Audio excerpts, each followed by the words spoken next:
Assalamualaikum warahmatullahi wabarakatuh. Perkenalkan, nama saya Nining Ayu Wulandari, NIM 12014180023, akan mempresentasikan proposal skripsi yang berjudul Upaya Pemerataan Distribusi Pupuk Bersubsidi melalui Program Kartu Tani di Kelurahan Munggur, Kecamatan Mojogedang, Kabupaten Karanganyar.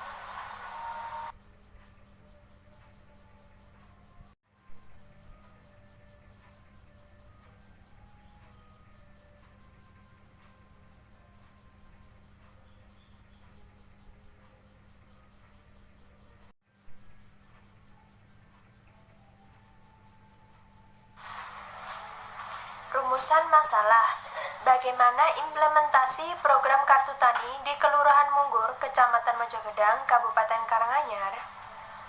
Adakah penghambat dalam pelaksanaan program Kartu Tani di Kelurahan Munggur, Kecamatan Mojogedang, Kabupaten Karanganyar?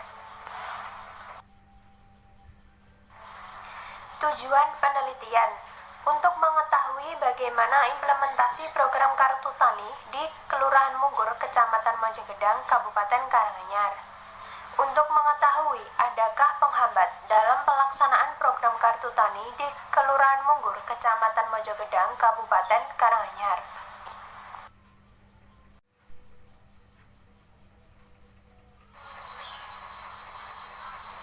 Ruang lingkup penelitian. Koresponden yang diteliti adalah warga yang memiliki sawah, bekerja sebagai petani, dan atau mengelola lahan pertanian milik orang lain.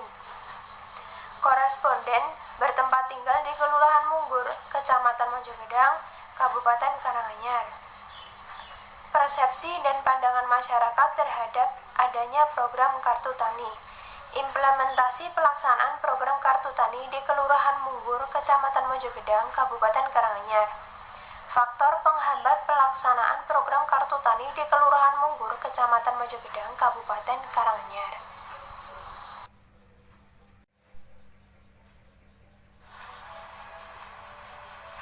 Definisi konsep. Kartu Tani adalah kartu yang berfungsi sebagai alat transaksi berupa kartu debit yang dapat digunakan untuk membeli pupuk bersubsidi di daerah masing-masing.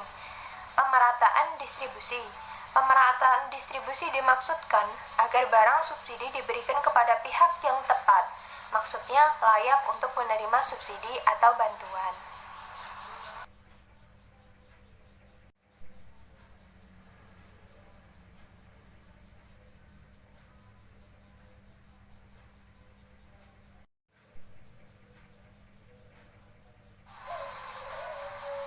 Kartu Tani. Program Kartu Tani ini berupa pemberian kartu debit ke setiap keluarga yang memiliki sawah atau mengelola sawah milik orang lain. Kartu Tani adalah kartu debit BRI co-branding yang digunakan secara khusus untuk membaca alokasi pupuk bersubsidi dan transaksi pembayaran pupuk bersubsidi di mesin elektronik data capture atau EDC BRI yang ditempatkan di pengecer, serta dapat berfungsi untuk melakukan seluruh transaksi perbankan pada umumnya.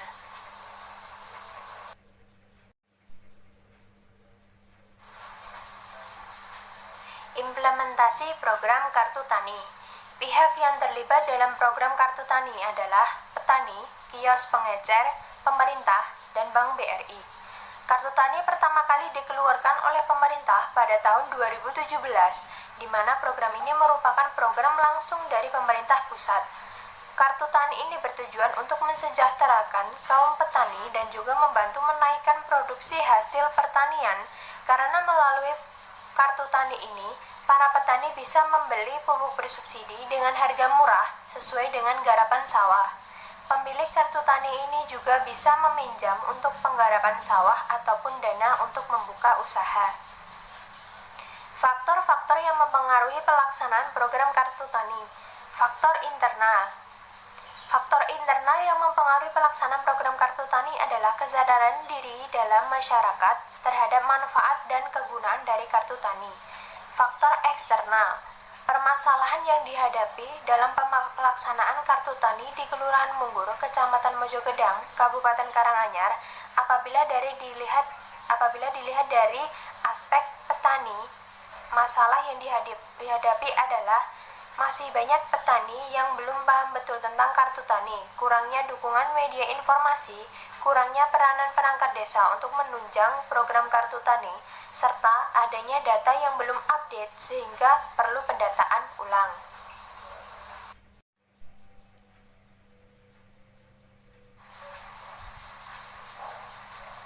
Penelitian relevan. Ada beberapa penelitian terkait implementasi program kartu tani di beberapa daerah yang dijadikan referensi oleh penulis. Di antaranya seperti implementasi kebijakan kartu tani di Kelurahan Gunung Sari, Kecamatan Windusari, Kabupaten Magelang yang ditulis oleh Triwati, Universitas Tidar.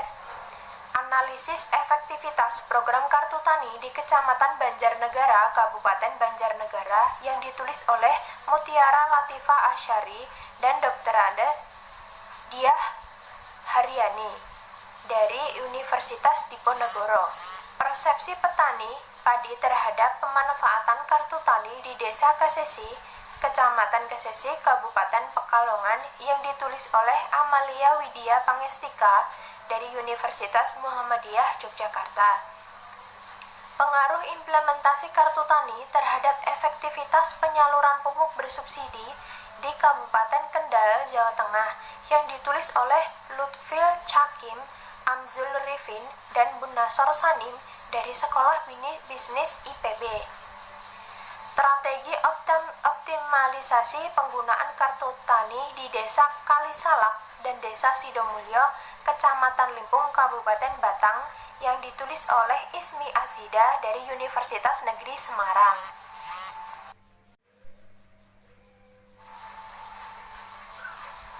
Kerangka berpikir.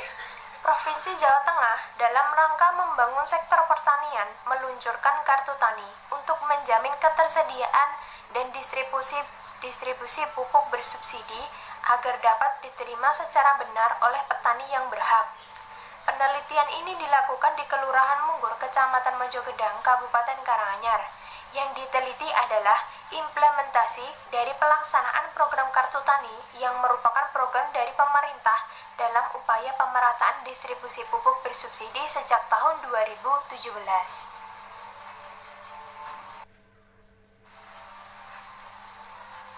Hipotesis penelitian. Berdasarkan kajian pustaka dan kerangka berpikir yang telah penulis uraikan tersebut, maka pada penelitian ini penulis mengajukan hipotesis, yaitu penggunaan kartu tani dipengaruhi oleh sistem subsidi, sistem distribusi, sistem informasi manajemen pertanian. Pemanfaatan kartu tani rata-rata hanya digunakan untuk membeli pupuk bersubsidi. Kendala penggunaan kartu tani adalah kurangnya sosialisasi mengenai definisi dan kegunaan dari kartu tani ini pada tingkat kelompok tani. Sedangkan harapannya adalah supaya lebih dipermudah baik teknis maupun sistem pemberian serta penambahan jumlah kuota pupuk.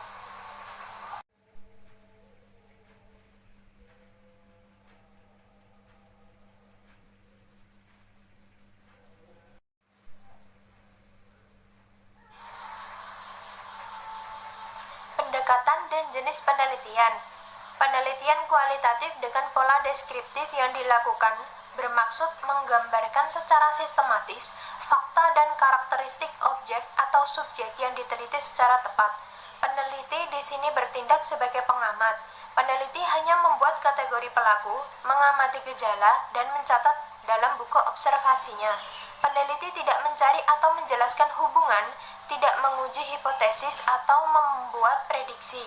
Penelitian berjudul Upaya Pemerataan Distribusi Pupuk Bersubsidi melalui Program Kartu Tani di Kelurahan Munggur, Kecamatan Mojogedang, Kabupaten Karanganyar.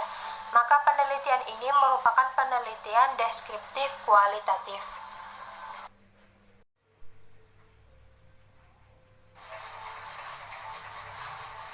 Jenis dan sumber data. Jenis dan sumber data yang digunakan dalam penelitian ini adalah data kualitatif. Data kualitatif yaitu data yang diuraikan dalam bentuk kata, kalimat, maupun gambar, tidak berupa angka-angka. Sumber data. Menurut Suharsini Arikunto mengemukakan bahwa sumber data dalam penelitian adalah subjek dari mana data dapat diperoleh. Adapun sumber data dalam penelitian ini meliputi sumber data primer dan sumber data sekunder. Data primer adalah data yang diperoleh secara langsung dari sumber asli, tidak memakai perantara. Data primer secara khusus dikumpulkan oleh peneliti untuk menjawab pertanyaan-pertanyaan peneliti. Data sekunder adalah data yang diperoleh oleh peneliti secara tidak langsung melalui media perantara. Data sekunder di sini diperoleh oleh peneliti dari literatur, jurnal, kepustakaan, dan sumber-sumber tertulis lainnya.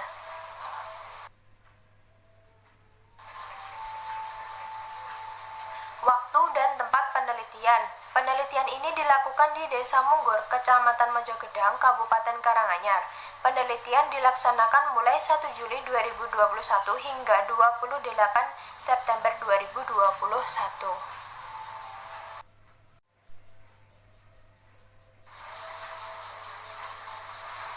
Metode pengumpulan data. Metode observasi. Observasi merupakan metode atau cara-cara menganalisis dan mengadakan pencatatan secara sistematis mengenai tingkah laku dengan melihat atau mengamati individu atau kelompok secara langsung. Metode dokumentasi. Dokumentasi merupakan suatu teknik pengumpulan data dengan menghimpun dan menganalisis dokumen-dokumen baik berupa tertulis, gambar maupun elektronik. Berikut jenis data yang dikumpulkan. Profil Desa Munggor. Kegiatan keseharian petani di Desa Munggor. Kegiatan membeli pupuk dengan menggunakan kartu tani. Kegiatan menyetor tabungan kartu tani. Wawancara. Wawancara dalam istilah lain dikenal dengan interview. Wawancara merupakan suatu metode pengumpulan berita, data, dan fakta di lapangan. Prosesnya dapat dilakukan secara langsung dengan bertatap muka langsung dengan narasumber.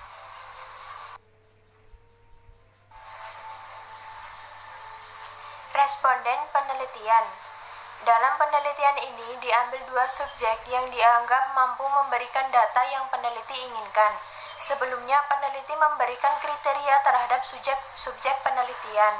Hal ini penting yang berguna sebagai patokan subjek yang dianggap tepat dan dapat memberi data yang peneliti butuhkan. Patokan tersebut adalah sebagai berikut. 1. Subjek adalah seorang petani. 2. Subjek adalah seorang petani yang memiliki kartu tani. 3. Subjek masih menggunakan kartu tani hingga sekarang.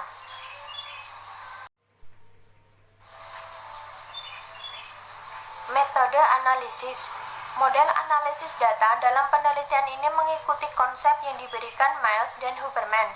Miles dan Huberman mengungkapkan bahwa aktivitas dalam analisis data kualitatif dilakukan secara interaktif dan berlangsung secara terus-menerus pada setiap tahapan penelitian sehingga sampai tuntas. Komponen dan analisis data. Reduksi data. Data yang diperoleh dari laporan jumlahnya cukup banyak, untuk itu maka perlu dicatat secara teliti dan rinci. Penyajian data. Setelah data direduksi, maka langkah selanjutnya adalah mendisplaykan data. Verifikasi atau penyimpulan data. Kesimpulan awal yang dikemukakan masih bersifat sementara dan akan berubah bila ditemukan bukti-bukti yang kuat yang mendukung pada tahap berikutnya.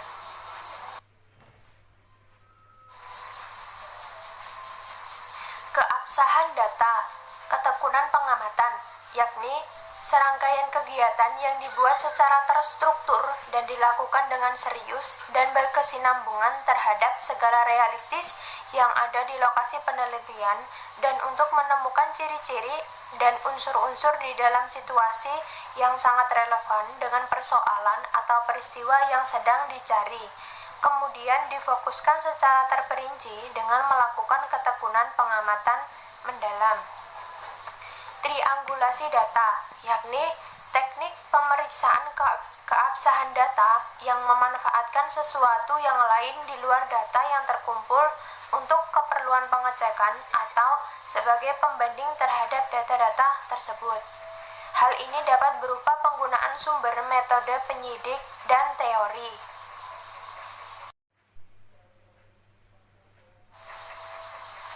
Sekian presentasi dari saya. Mohon maaf apabila ada salah kata dalam penyampaian presentasi. Wassalamualaikum warahmatullahi wabarakatuh.